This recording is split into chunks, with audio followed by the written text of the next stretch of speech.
Thank you, Patrick. Much appreciated.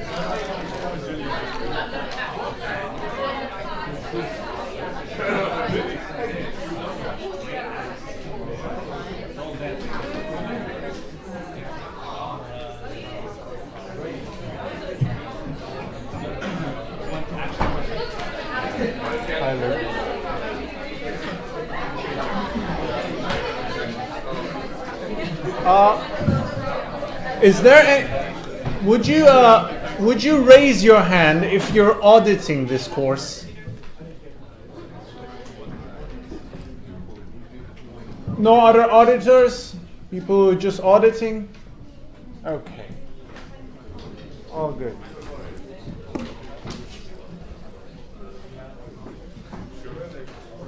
We'll start in a few minutes. 1, 2, 3, 1, 2, 3. 1, 2, 3.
Okay.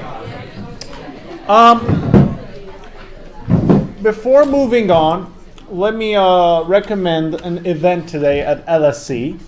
They got the best events, I think, in the world, even better than the Harvard. It's about GDP. Okay.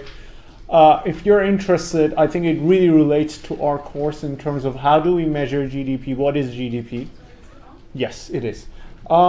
So the event is going to be at 6:30 today at LSE, and it's going to be on the GDP. Is it a relevant thing? Do we need to update it or not? And there's a good book written. I think the speaker has written a very good book called GDP, A Brief But Affectionate History, Diane Coyle. I've actually written a book review on this. It's a very good book. I recommend you buy it and read it. It's about 100 and something pages. And if you cannot make it to the event, no? It's very easy to read. Okay. And I strongly recommend you going to these events. I think it's, this is the best time to get investment. You're free, you can manage these things, and I highly recommend. You're going to learn a lot more from public events than your lectures, trust me. Okay, now let's go to our event, to our lecture today. It's going to be a short lecture, but in the end of the lecture, I'm going to do something important, a wrap up of the whole course so far. Okay. And trying to summarize it in one slide and tell you what are we going to do in the future, the remaining 3 sessions, okay? So it's kind of a flashback part of the movie. Now this session, week 8, investment in human capital. Why study this topic? Again, similar to the previous week. Economic development always involves investment or accumulation of human capital. People get more and more educated. Okay, you cannot find a country that has become rich without its people becoming more educated, accumulating more human capital. Human capital, as I'm going to briefly explain here, is basically the education. Your education, years of schooling, your formal skills, mathematics, languages, engineering if you're an engineer, all these formal educations that you go in schooling and you learn. Therefore, the fact that every rich country has, gone through accumulation of human capital suggests that basically education is a necessary factor for economic growth. Remember, if you want to diversify away from primary sector and agriculture towards more labor intensive and capital and knowledge intensive, you need an educated workforce. Okay, so it's a necessary thing. Now, the lecture has 3 parts today, similar to the previous week. First, I'm going to talk about what do we mean by investment in human capital. The second part, we're going to look at the data. What is the state of investment in education or human capital in Asia and Africa? And finally, the most important part of the lecture, what is the relationship between education and accumulation of human capital and economic growth? The effect of human capital on economic growth.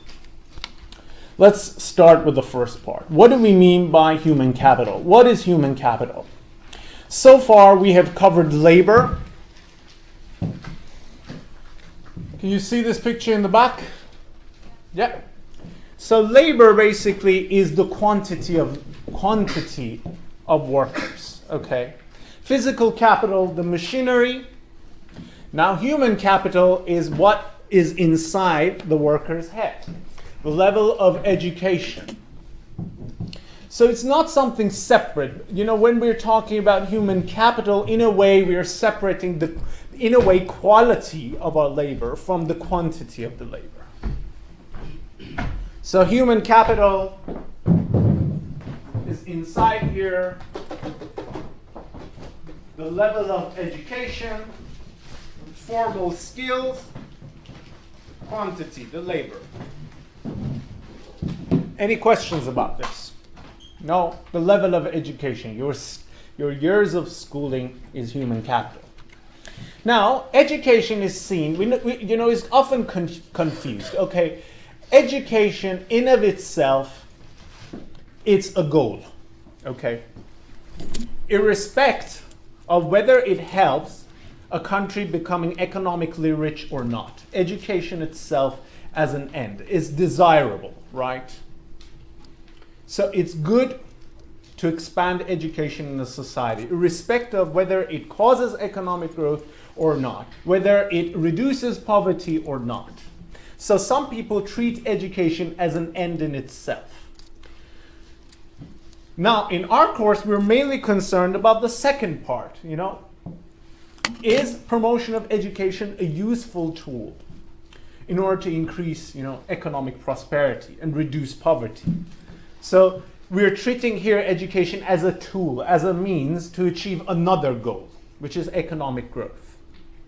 But I have to stress that education in of itself is a noble end. Second Millennium Development Goal was achieve universal primary education, 100% rate of enrollment. 100% enrollment rate for every country. So this is more of a quantity approach, right? Make sure that everybody is enrolled. It doesn't talk a lot about the quality. Now, the fourth Sustainable Development Goal, which have been recently inaugurated, is about improving the quality of the education. Not just make sure that people are enrolled in a school. That doesn't tell you anything. Maybe they drop off. Maybe the quality of education is bad. Maybe the teacher is not showing up. Okay? So make sure that the quality of education is good. Okay? So usually developments, these MDGs and SDGs almost treat education as an end in itself, okay? But they also think that education is useful for poverty reduction and economic prosperity, okay? So, and usual, as academics, we're in the business of education. We think that education is the most important thing in the world, okay? And usually the 8 organizations have the same. Now I'm gonna play you a short, I think before that, yeah. Let me talk a little bit about seeing education as a means for improving economic prosperity. We go back to our previous model from last week. We just switched stock of physical capital with human capital. Stock of education in a country. So the belief is that stock of education in a country helps the productivity of each worker. If you have an educated worker, that person is more productive. And therefore, a higher productivity in the long term leads to higher wages for the people and high income per capita. As you remember, any household spends some of its income per capita on consumption goods. But then you pay some of your money as tax, the government gets that tax and now invests it in public education. Public education, investment in public education. And usually, public education in most countries is free at the primary levels. Free at the primary levels. This is kind of a forced investment by the government, really. I'm going to force you. If you don't spend it by yourself privately, you don't, you educate your children. I'm going to do it on your behalf by force. And I'm going to tell you that there are good reasons why the government does that. The main reason is that, look, it has the benefits of your education is not just for yourself, Ahmed. It spills over to the others. Okay, if you're an educated person, you have basically a better behavior in terms of a citizen. Your hygiene is better, so other people are, the chances that other people, you have an academic in the country is lower. Also, in terms of your the other spillovers effect, I can tell. The knowledge that you gain in terms of your, in your economic job also spills over to the other people, and people can learn from you. This is maybe one of the reasons that you see that most of the universities here are clustered together because knowledge leaks to the other places. Okay, the fact that these universities are geographically clustered together means that knowledge leaks, okay? Or just watch the other, knowledge-intensive industries, Silicon Valley. They're all clustered together because knowledge leaks. So as a new entrant in that, as a new startup, you think that, okay, I'm gonna go next to a lot of my competitors. That is the negative part. But the positive part is that that is the place where knowledge spills over. You can watch the others and learn. So the benefits of your education is not privatized. It spills over to the rest of the society. So therefore, it's good to subsidize education. It's good to basically subsidize as something that doesn't have a positive externality for the whole society. Now, the other part of it is, remember that you save some of your incomes. And a household can privately, it's a private decision, to spend it on the education of their children. The reason that you're here, it's an investment, not in physical capital, in human capital. Let's increase the quality of our children. It's a sacrifice now, but the benefits will come later. Later on, they'll get a better job, their productivity is going to increase, and they have a higher income. Any questions? Let me show you a video. This kind of captures the whole ethos. At the moment, everybody is seeing education also as an end in itself, but also as a means for reducing poverty, and also in promoting economic prosperity. So in a way, everybody is seeing education as a magic bullet for prosperity. This video captures that. Bear with me for a moment. Find this video. Yeah. So the video is UN Millennium Development Goal number 2. Their promise. Now.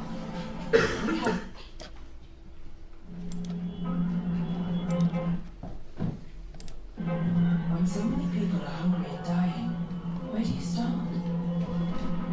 We know there's enough to go around. But still, so much poverty. Where do you start? Can you hear at the back? You start here. Leaders from 189 countries have signed up to end poverty. Make them keep their promise. Now. We have a plan. The Millennium Development Goals. We have the money and the means. What we want is action.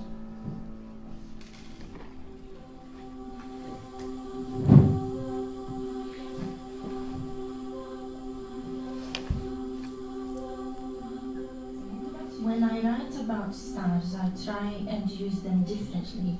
I'm not really talking about stars at all. Behind the words, there is a social and sexual context. Gina is a poet. She's also one of very few from her Sao Paulo slum to go to university. My future is literature. Literature is about everyone's future. Goal number 2 is primary education for all. Enrollment rate. This is important. It's like a support for everything in life. Without education, we can't get a job. Education breeds skills and confidence, but in poor countries, 1 child in 3 doesn't finish primary school. For many kids, going to school isn't yet an option. Most of the world's poor live in rural areas. There simply may not be a school to go to. And many children have to work to help feed their families. The oldest and the little ones. I am trying to get them to school if I have money. But if I don't, well then, we just have to see what happens. In this Sri Lankan village, the children launched a campaign to get working kids back to class. You shouldn't stop going to school. You can do this. From 8 to 2, you go to school. After that, you can go to the shop to work. Post-tsunami, it will take massive efforts to get education back on track here. But where there's kids, there's hope, even in the slums of Delhi. Deepak survives on the streets by collecting rubbish. We think that if we are educated, we could become a doctor, an engineer or someone. This kind of hope and desire in our hearts is what keeps us alive. He goes to an informal school set up by a local night shelter, held at a train station. Deepak knows education is his way out. He and his friends even write their own newsletter. Whatever our dreams, we'll print them and we'll show the world. I know we are poor, but we've also got rights and they should be given to us. That's why our child paper is working. We, the children, have made it. Seeing education as a right, as an end in itself. If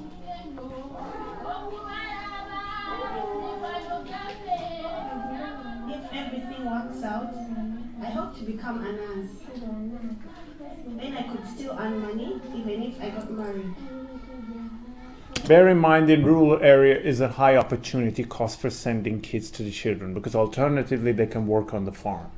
This is, remember, one of the reasons that as you have urbanization, the number of children go down and the quality of children increases, because you have to invest a lot on them in order to, have a good job in urban areas. This education will help me achieve my goal. and younger.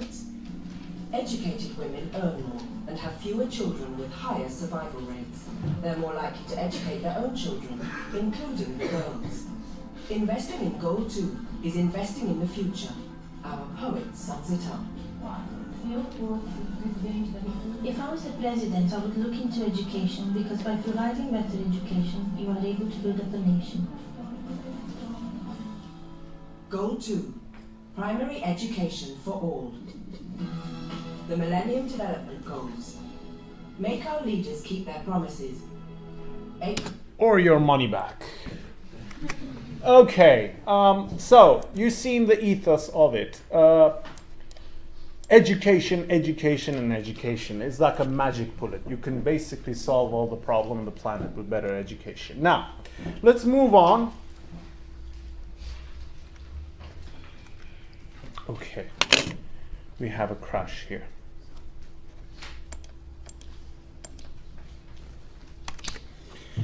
Okay.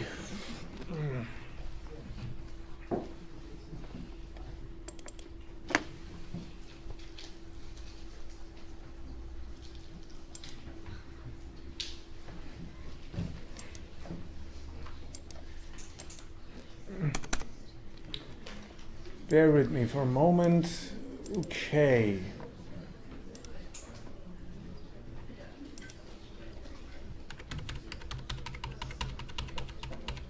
Okay, now the second part of the lecture. Let's just look at the data. What has happened to the education in Asia and Africa in the past 6 decades? Okay. Now let's start with a general picture of all the countries. Okay, this is primary enrollment rates in the past 6 decades, and these are gross enrollment rates. Okay, there's a difference between gross enrollment rates and net enrollment rates. Anyone? Any idea? Here's the difference. Gross primary enrollment rates is the number of children of all ages who are enrolled in the primary school. Because think about it, in some poor countries, you have a lot of people who are elder than the normal age that you go to the primary school. So they have to catch up, okay? So you got a 12-year-old who doesn't have any primary education. So that person has to go through primary education. But a 12-year-old, 12 years is not a normal age that you have to have primary school, okay? So when we talk about gross rates, gross enrollment rates, it doesn't care whether you're older or younger. It's the number of everyone who is enrolled in the primary school, expressed as a percentage of all the people who are in the age of primary school. So sometimes you can have above 100% rates of gross enrollment rate, because all the people who are at the age of primary school are enrolled, but also some elder people are enrolled as well. But the net primary enrollment rates excludes the people who are catching up and just focuses on the age of the primary school. Okay? What percentage of the children who are at the age that they have to go to primary school are going to primary school? So bear in mind these differences. Gross enrollment rates and net enrollment rates. Let's now go back. Gross enrollment rates during the past 6 decades. Start with Sub-Saharan Africa. Sub-Saharan Africa and South Asia has a worse starting point than the other countries. Worst starting point. And East Asia has a very good starting point. Some people argue that maybe it's because of the colonial past. Definitely in Sub-Saharan Africa, you had a bad education during the colonial era. But in East Asia, South Korea, for instance, and Taiwan, they had a good education during the colonial, once they were colonized by the Japanese. Okay? So different starting points. Okay? And you had an improvement in all the regions. Let's focus on East Asia. a very rapid improvement in education. Some people say that this is one of the essential parts that those countries like South Korea, Taiwan, Thailand, Malaysia became rich was because of investment in education. Sub-Saharan Africa also improved, but at a slower rate, always as a laggard, as a country that is left behind. Now, South Asia, starting from a bad base, but catching up much more quicker than Sub-Saharan Africa. Any questions? This is the overview of every regions. Now, this is for the secondary enrollment rate, still grows. Again, East Asia starting from a very good base and improving it to 2010. The 76% means that the 76% of the people are employed in the second. Okay, it says 76% of the people who have to have secondary education are having the secondary education. About 25% of the people are not having secondary education, are missing out. Okay, Sub-Saharan Africa starting from a very low base, again improvement. South Asia, the lower base, but good in terms of way better than Sub-Saharan Africa, but you still see the improvement here. Okay, this is an interesting graph. The overall years of education completed for different regions.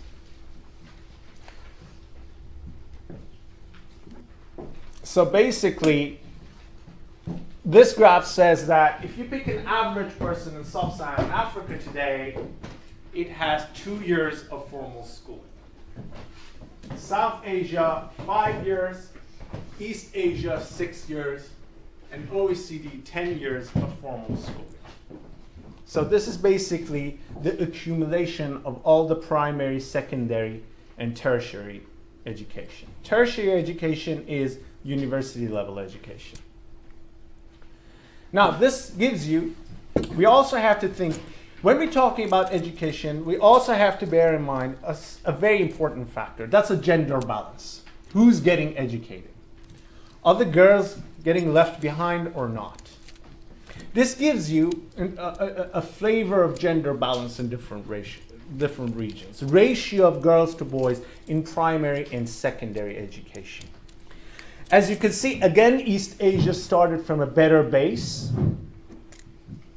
more gender equal than other regions. The worst is South Asia. We're going to see countries like Pakistan and Bangladesh have been awful in terms of gender equality, and they still have serious problems. And Sub-Saharan Africa started actually from a better base than South Asia, but it improved with a slower pace. Now, in all regions, especially in these regions, we're going to see a drastic improvement in education from 1990s onwards. There was suddenly a euphoria about education and a massive expansion. We're going to see it in data. Now, let's go region by region. East Asia. Remember, we're talking about successful stories. Let's look at their education. Well, this graph tells you that all of them, this gives you a flavor of the spending on education. How much they invested in education. And this is basically the amount expressed as a percentage of total expenditure by the government. What percent of total expenditures by the government were devoted to education? As you can see, in most countries, during most of the time, it's about 15%. About 15% of the overall total spending was devoted to education. This is a lot of percentage. 15% is a lot of percentage. I would argue by far the largest percentage that a government normally devotes to an item. So a lot of spending, a lot of public spending on education in all countries. Now let's look at their rates. This gives you an interesting thing. How South Korea and Taiwan caught up with rich countries, UK and USA, in terms of their education level. This is primary rates. Secondary, tertiary is education. Just look at the difference in the 1960s and now. A massive catch-up. Yes? A massive, massive catch-up, especially in the university. This, they already had a good starting point in terms of primary. Okay, so this doesn't give you a lot of favor about the catch-up. But secondary, look at the difference with the secondary education in the 1960s before their economic takeoff. Okay? And after their economic takeoff. So this just tells you that they invest a massive improvements in education in Taiwan and South Korea. This gives you an idea about the enrollment of women, again, at the university level. Remember that we always have to talk, we also have to think about the gender balance when we're talking about the access to education. Yes? In the previous slide, for the USA, why is it that the gross enrollment for primary fell from 1960 to 2005? Same. Why it fell? The short answer is that I don't know. I don't know. I have to, you know. But let me think. Why it fell? Maybe remember maybe the rise of population. This is a percentage, and we're going to discuss that. If the population has been increasing during this period, that means that you have to put a lot of effort to make sure that you keep the 100% rate enrollment. If the number of people, the young people, are increasing, you have to put more and more effort to make sure that your enrollment rate stays 100%. So maybe population growth. Yes? Just because, say by 2005, you have like a better education, so it's just young people educated. You don't have any 12-year-olds anymore, so it's close to the 100%, as opposed to being. Do you get where I'm going? As in, like in 1960, you have older people in primary school. Yeah. Because that's when education's starting to pick up. But by 2005, you only have younger people, so being closer to the 100% rate would be better. Yeah. So it's not that it went down, it's more that education. No, because oh yeah, I can see. Yes, thank you. That would be a better answer actually. Maybe if we look at the net enrollment rates, we see a percentage close to 100%. Yes, maybe the drop that we're witnessing is because of gross enrollment rates. Again, we don't know. We need to dig deeper. Okay. Very good questions. Thank you. Let's move on. The improvement of female education at the tertiary level, the university level, it's actually impressive. In 1990, basically, I think this is Taiwan. Almost half of the people who are going to the university are females. You know, the highest rate here. Almost half of the people who are going to university are females. And interestingly, this percentage is higher in Middle Eastern countries. You know, you can think of, you know, the image of Middle Eastern countries is that, you know, the women are suppressed. But there you find a higher number of women in university level than men. The best example is Iran, where I'm coming from. Almost two-thirds of the graduate students are females. Very impressive. Okay, South Asia. So the story of East Asia was a drastic improvement, but starting from a very good base. Drastic improvement. South Asia starting from a bad base. Okay, this gives you an idea about Indian literacy rates. And this expresses the people who are literate as a percentage of those aged 7 above. Okay, we don't expect below 7 to be literate. We expect 7 above to be literate. Okay, so we have to express the percentage of people who are literate according to this age group. So you can see drastic improvement, but then again, a very wide gap in terms of gender. South Asia is one of those regions that you see a wide gap in terms of access to education, and the problem is still remaining. This is a tremendously wide gap, about 20%. 20%.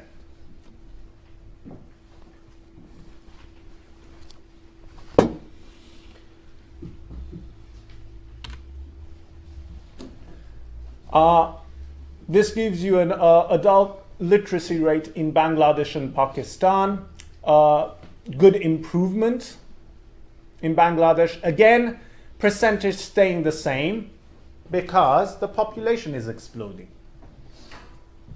Population is growing. And these are percentages.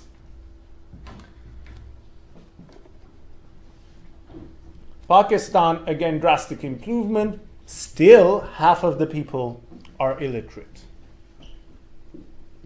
Half of the people are illiterate. Now let's look at the gender balance again. In terms of illiterate people, this is illiterate people. Again, a large gender imbalance. Any questions? Okay. Sub-Saharan Africa. So the story of South Asia was an improvement starting from bad base, but a highly unequal improvement in terms of gender. They have a long way to go still in terms of improving access of female education.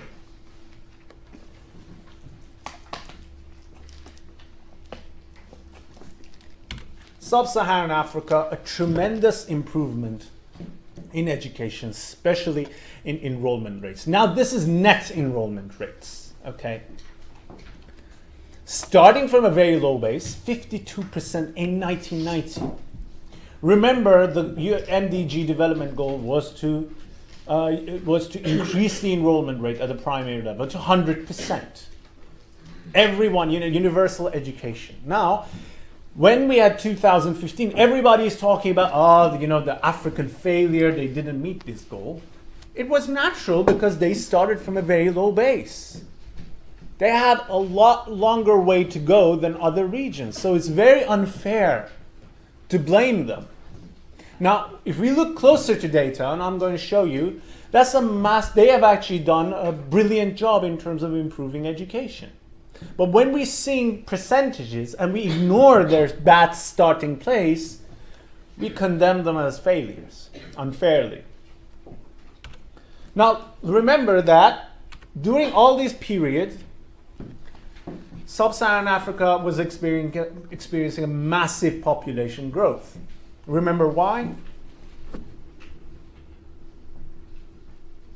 From demography lecture? Infant mortality was high, therefore fertility was high. Fertility of Sub-Saharan Africa had been a lot higher than other regions during the past 4 decades, so they experienced a population explosion. Therefore, in order to achieve universal primary education, they had to basically lift a lot more people, a higher number of children from illiteracy. And this gives you an idea about absolute numbers rather than percentages. Number of students who are enrolled in primary education basically expanded from 50 million in 1990 to 150 million today. Tripled. 150 million today. An increase of 100 million students. This doesn't show in the percentages. Tripling of the absolute number of people who are in primary school. So bear in mind that because the Sub-Saharan Africa experienced population growth, setting percentages goal for this continent is unfair. Now, let's look at their spending on education. Sub-Saharan African countries are spending the highest amount of education relative to their economy. Relative to their economy. they're spending about 5% of their total income. Total income of the country, 5% of it. For every $100 that is earned in that country, $5 of it go to education. And it's a lot higher than other regions. And then again, you see, both in terms of total investment and also primary investment, a lot of spending. Remember, when we want to compare spending between countries, we have to compare, their expenditures relative to their economy. Okay? Because to give you an idea about the sacrifice that they're making, I have to express it as a percentage of income of the country. It's like a household. How much your parents are spending on your education expressed as their total income of the household. You do the same for the country. Now, this just gives you an idea about the public, the same thing, public spending on education as a percentage of total economy for different countries. Again, you see a massive improvement from 1990s onwards, because most of the African countries, they start to go for universal education for everyone in order to meet the Millennium Development Goals. And the incentive was that if you meet these goals, you get a lot of money, aid. Any questions? So, however, again, going back to the main thing, gender access. The place has been very diversified. The thing with sub-Saharan Africa is that it's very diversified when it comes to gender balance. A lot of, some countries, there's a wide gap in terms of access to education. The worst are Lesotho and Botswana. Sorry, this is the other way around, I think. The best are Lesotho and Botswana. And the worst are Yemen and Niger and these countries. So again, a very diversified place in terms of gender equality of education. But overall, as I said, things have been improving. Things have been improving.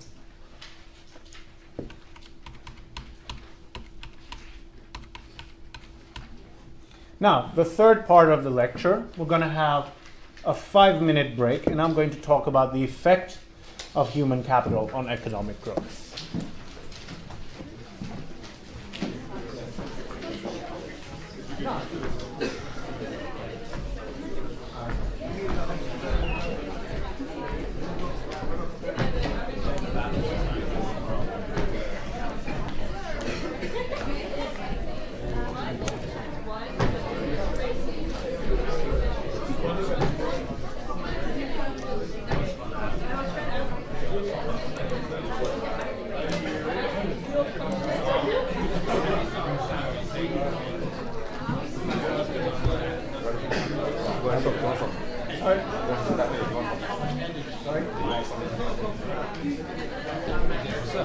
Hi, basically, I see you sometimes recording voice recordings from your phone. Oh yeah. Yeah, I don't want to ask. Is there a place like where you can upload them? Yeah, I will. I will. I'm on it. Yes. Because my friend is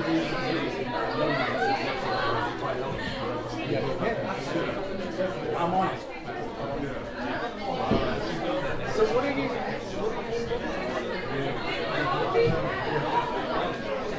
So for audio, my sister. You just need to tell. How can I get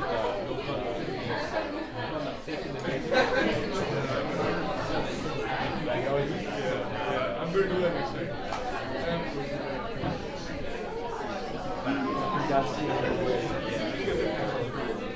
Alternatively, sometimes you can email me if I pick up Yeah. Don't worry, we'll find a way. Okay, let me know if I don't have to be doing like there's no way for me to like take the exam write papers for this, so we get like an extra credit. It would be a headache for both of us. Yeah, alright, cool. Cheers. It's sometimes, but it's one of those interesting things.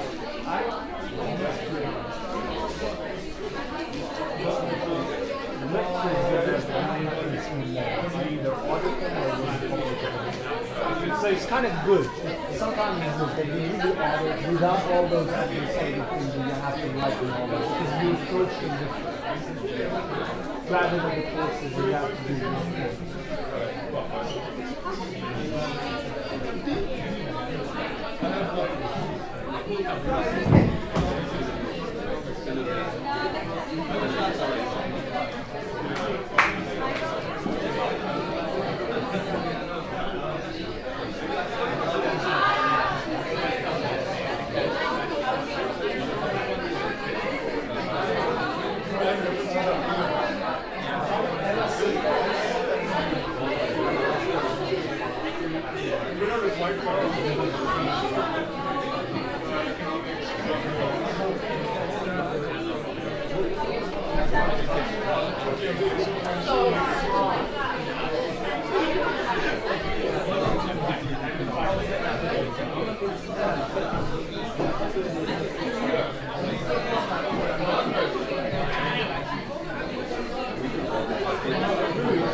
All good?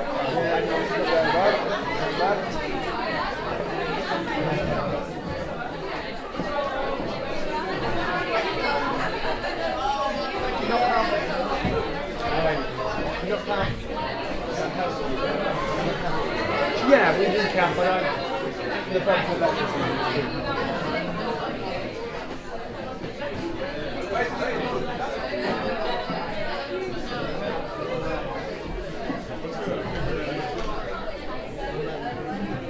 I tried to cover health in more demography, in terms of mortality rates, so that I could devote this to education.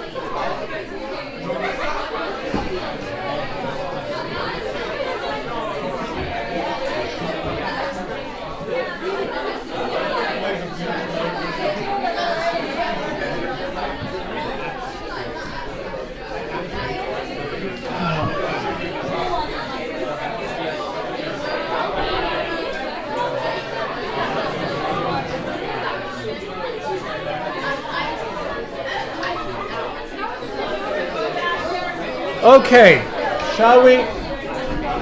Okay.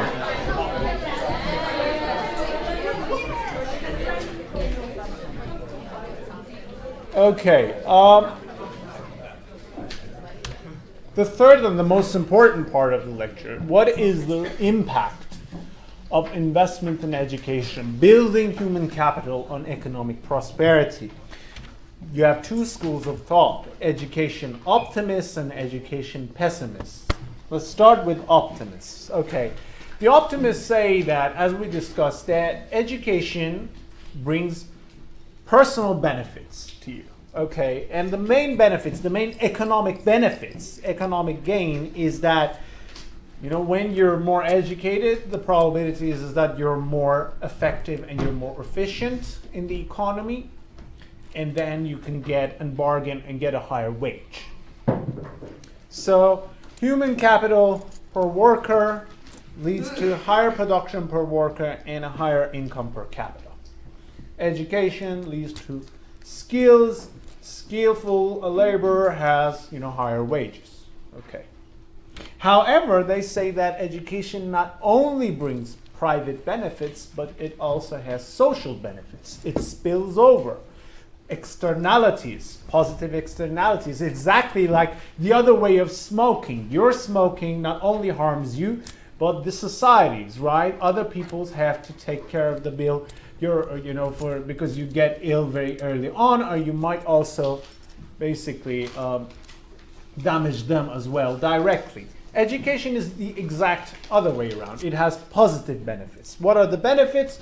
Basically, the chances is that if you're a more educated person, you can basically learn to use the technologies much more easier. So it helps for the technological diffusion and technological learning at the level of the economy. Remember again, knowledge about technology and the skills spills over to the other firms. You know, firms might not like it, but as a whole, they benefit. This is why they cluster together. Also, it also helps you for public health and hygiene. You know, an educated person is probably more healthier person. If you're educated parents, the chances are that, you know, your children will survive. Okay, you take good care of them. And you invest in your children much more if you're an educated person, especially if you're an educated mom. Now, as we mentioned, if you have a more educated parents, the chances is that the child mortality are lower and the fertility is lower. More educated household, it can promote democracy. I'm not very sure about that, to be honest with you. I say it's a necessary factor. Okay, education. If you want to have democracy, you need to have education. But the fact that educated people always contribute to democracy, I'm very skeptical of it. I can think of, World War II Germany. Okay, a lot of educated people, a lot of, intellectuals fell in love with Nazis and they elected them. I think mostly intellectuals. So I'm not very sure about that. Okay, it's not a guarantee, I think, that education promotes democracy, but is a necessary factor. Now, so in a nutshell, education optimists say that education has not only improves your private gains, but also improves the social gains. Education pessimists, most important of them is William Easterly. And he says that education does not guarantee improvement in productivity and technological learning. Is necessary, but it doesn't guarantee. You can think of many firms that are populated with educated people, but they're not productive. I can think of many state-owned firms in the Middle East that they hire people with university degrees, but those firms are not productive. They're not very good at catching up in terms of technological development and learning. So he says investment in human capital does not automatically guarantee improvement in productivity and technological learning. Incentives matter, okay? People have to have the incentive to use their skills that they gain through education for their economic activities, for improving productivity and efficiency. The fact that they are educated people doesn't automatically mean that they're going to be productive, okay? They have to have the incentive to be productive. Any questions on this?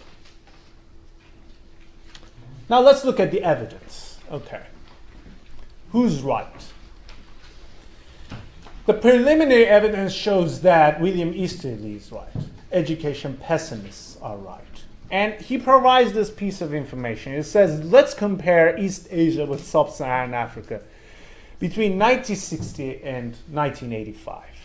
Okay, this is the growth in education capital, accumulation of human capital, the black block, and the gray block is the improvement in income per capita. Okay, as you can see, Sub-Saharan Africa had a much higher rate of growth. They invested more. This is the growth rate, okay, of education. But their income growth was much lower than East Asia. Higher rate of accumulation of education, but a lower rate of income growth. Another piece of evidence. He says, let's look at each of the African countries, okay? Some of them, all of them had good improvements in years of schooling. Some better, some worse than the others, okay? But then again, in terms of economic effects, very different outcomes. Senegal had a massive improvement in education, but income per capita actually dropped. Income per capita dropped in Senegal. Botswana, no, massive improvement in education, income grew. Madagascar, again, massive improvement in education, but income declined. So he says that there is no direct link, okay? Education doesn't guarantee economic prosperity. It's not a sufficient factor for economic prosperity. Another piece of evidence, just a case study evidence, one country, Egypt, okay? A continuous improvement in enrollment rate, secondary enrollment rate, from 20% to almost 80%, okay, during the past 5 decades, increased from 20% to 80%, but look at the income growth. 3%, actually declining, then again 3%. You don't see a corresponding increase in income per capita. As education grows, income grows at a higher pace. Any questions?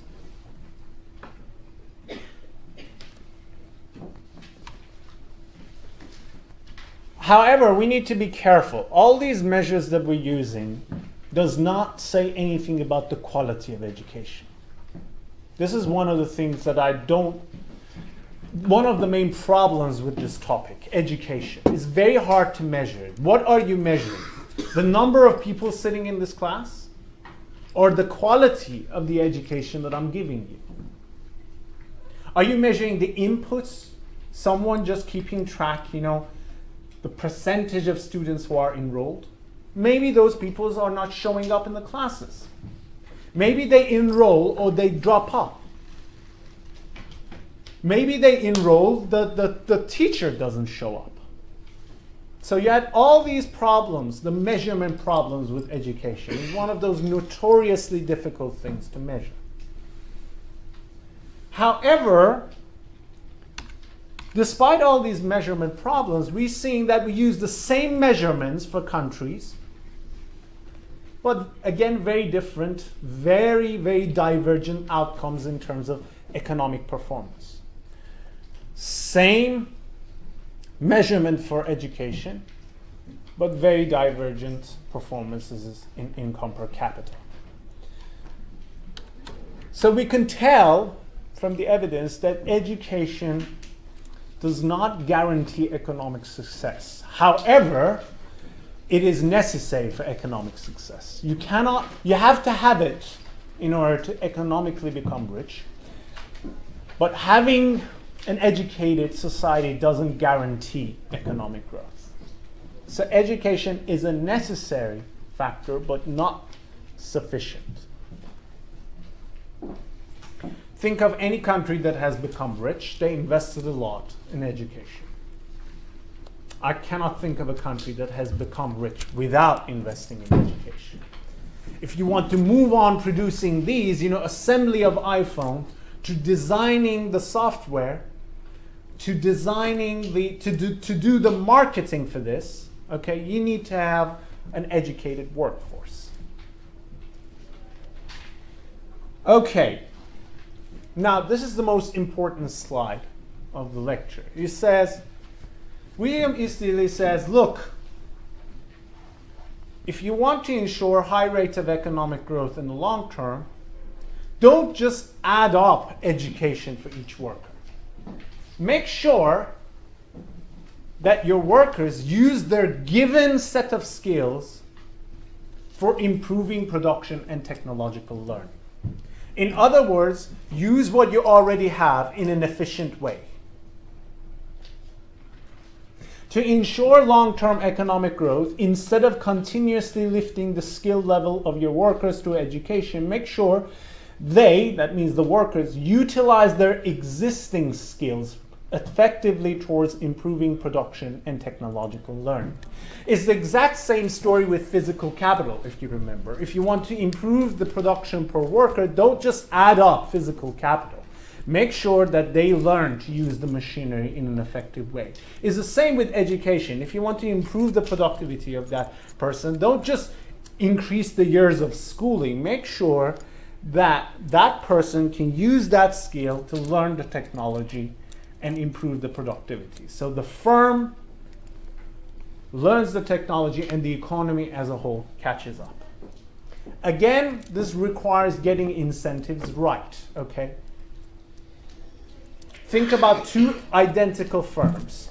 Same number of people, same level of education. Here, same number of people, same level of education. We give them same amount of physical capital.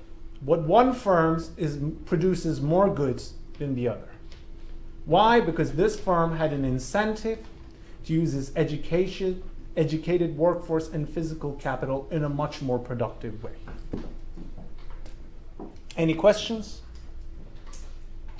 So it all boils down to one thing. Make sure that your worker uses the skills and the physical capital in a productive way.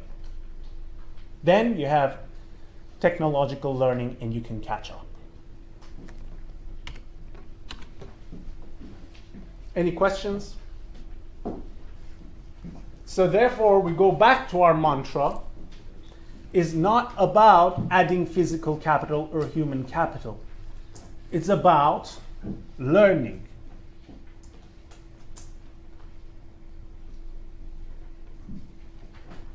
It's about productivity. Use what you already have in an efficient way.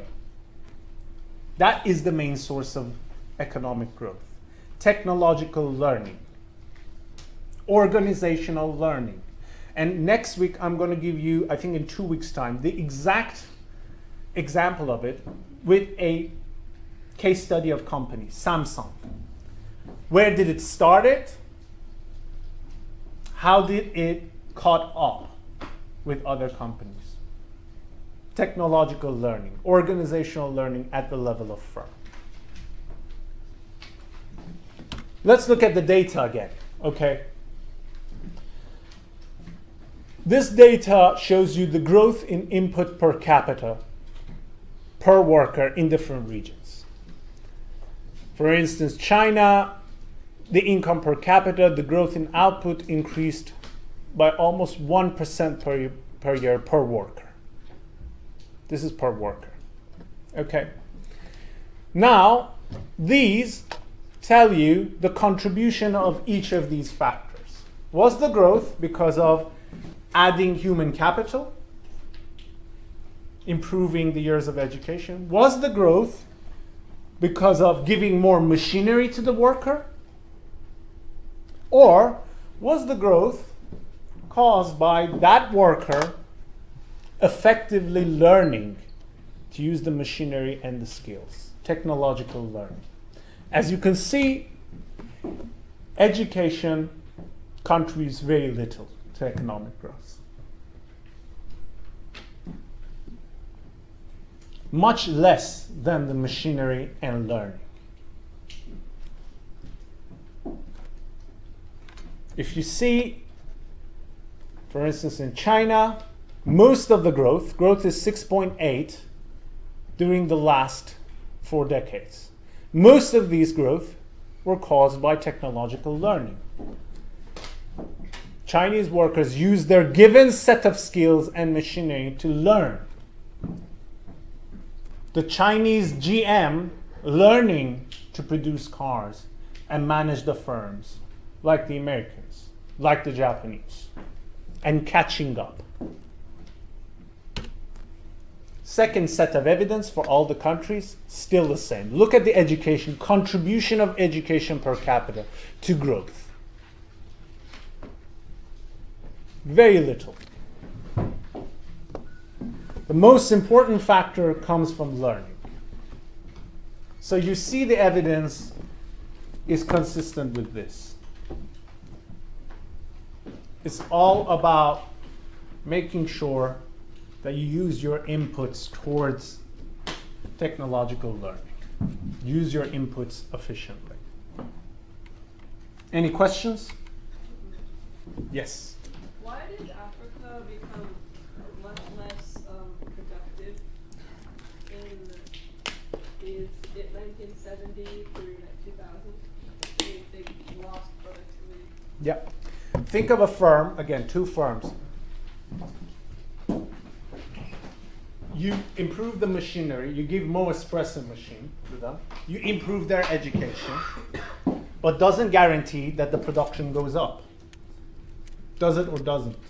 It doesn't, okay. So the production maybe go down, maybe because the firm is badly managed. The firm is a monopoly. They don't have an incentive to improve. So you can think of many monopoly firms, state-owned firms, that hire educated people, use a lot of modern machinery, but the firm is loss-making. You have many examples, a steel industry in Nigeria, a classic example in the 70s, okay? The best technology, they bought it from the West, very educated people employed, but that firm never produced a bar of steel without subsidies. A loss-making firm. So you can think of a lot of it, or a private monopoly firm. It doesn't have to be a state-owned firm. Think of a private monopoly firm with a lot of technology, a lot of educated people. But it doesn't have the incentive to use those technologies for learning and all that. So the productivity might actually go down. Yes? Good? Okay. Yes? Isn't technological learning also achieved through education? It is necessary, but not sufficient. If you want to learn the technology, you have to have educated people. But the fact that you have educated people doesn't guarantee that they have an incentive to learn. So that if you increase the quality of education, will that mean that you also achieve the technological learning? Doesn't guarantee again. Let's say let me give you a lot of examples from the Middle East. You have a lot of firms who have employed graduates at the university level, but the firm is loss making. So again, think about it. Incentives matter. If you pack a firm with people from MIT, latest machinery, they have to have an incentive in the end of the day to be productive. If the incentive is not there, it doesn't automatically guarantee that the firm will be successful. Incentives matter, okay? It's not just about inputs, okay? The firm has to have an incentive to use what is got in an efficient way. So, if you want to, in a way, wrap up the whole course so far in one slide, that would be it. Production per worker. How do we increase the production per worker? So to make sure that in time that worker would get a higher wage and income per capita goes up. The first thing we have to do, remember, was physical capital. Okay? Physical capital allows each worker to produce more. But we cannot continually grow by giving more machinery to the worker. Why? Why? Diminishing returns to capital. Exactly. Diminishing return to physical capital. Okay? The other thing is human capital. We can improve the education of the workers. Give them physical machinery, improve their education. However, the most important ingredient is this, efficiency. We have to use these, make sure that the workers have an incentive to use their human capital effectively, to learn to use the technology. This happens at the level of firm. That means that that firm has to have an incentive to use its inputs in a productive way.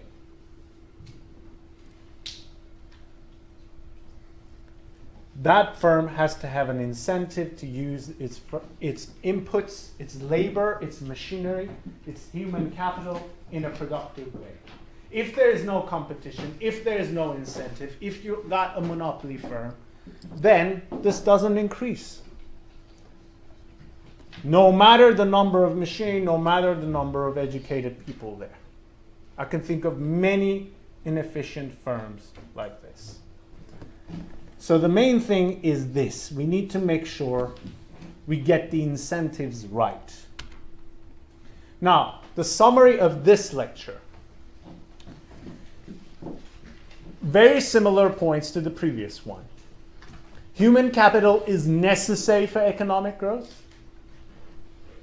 If you want to go and upgrade the production to more sophisticated industries, you have to have an educated workforce. However, on its own, continuous investment in human capital does not guarantee economic growth in the long term. The key for economic growth is improving efficiency, technological learning, at the level of firm. Now, the biggest question that we're going to tackle in the next 2 weeks. How do we make sure that firms have an incentive to do this? How, as a policymaker, you make sure that the firms move towards this direction? They invite foreign firms, they create joint ventures, they want to make sure that the technology gets transferred to the local level. The local managers basically captures the know-how from the foreign manager. How do we make sure that the local firms have an incentive to do this, and also the foreign firms have an incentive to do this? This is the topic of next 2 weeks. So, a summary of the course so far. What have we discussed so far? I'm going to wrap it up and tell you how the movie is going to end. The starting point was about what do we mean by development? And we said, look, many people mean different things by development, but at the end of the day, becoming rich is an important part of development. Whatever you define development, people have come up with different measures. Happiness, human capital is, it's more than becoming rich. But all of them never said that increasing income is not important. Increasing income is a vital part of development. Becoming rich is a vital part. So we said that it's really important to sit here and think about why some countries have managed to become rich and why others have not been able to do that. First 2 sessions. Now, week 3 and 4, we looked at the patterns of growth. Some countries caught up with others at a very fast pace. Some countries didn't. Now, we entered the third part of the course. What are the causal factors of growth? What factors cause economic growth? Why some countries richer than the others? We have to, in order to answer this question, we need to know the factors, the causal factors behind growth. We mentioned that, population had a transitional effect on economic growth, population growth.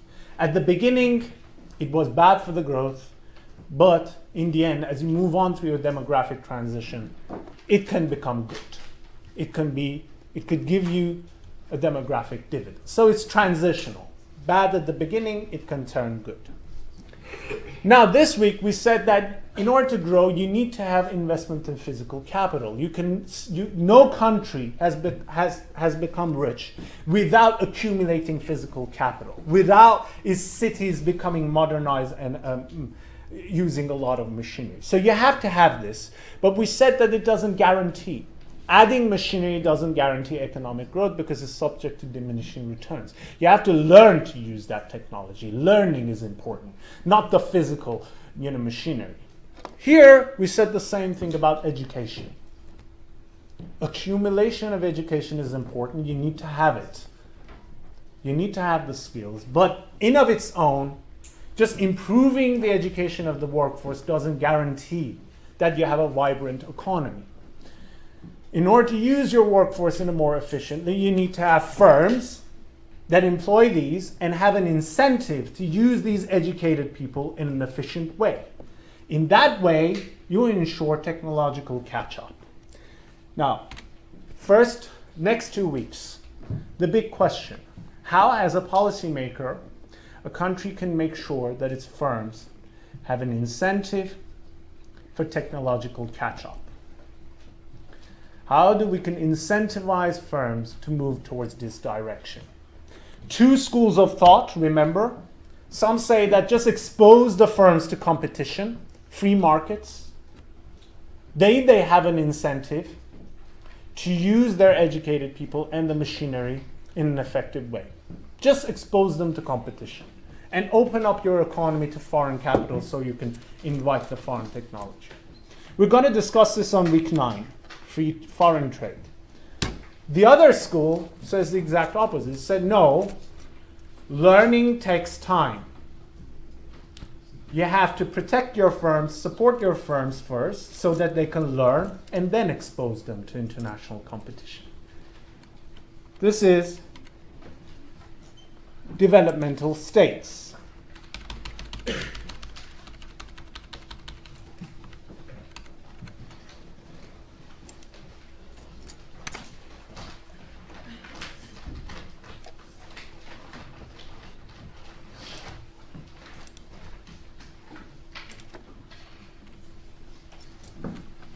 This topic is developmental states. So basically, how do we incentivize firms? And finally, this is a case study on its own. We're going to think about Nigeria in particular and why Nigeria has failed to catch up with other countries. Thank you.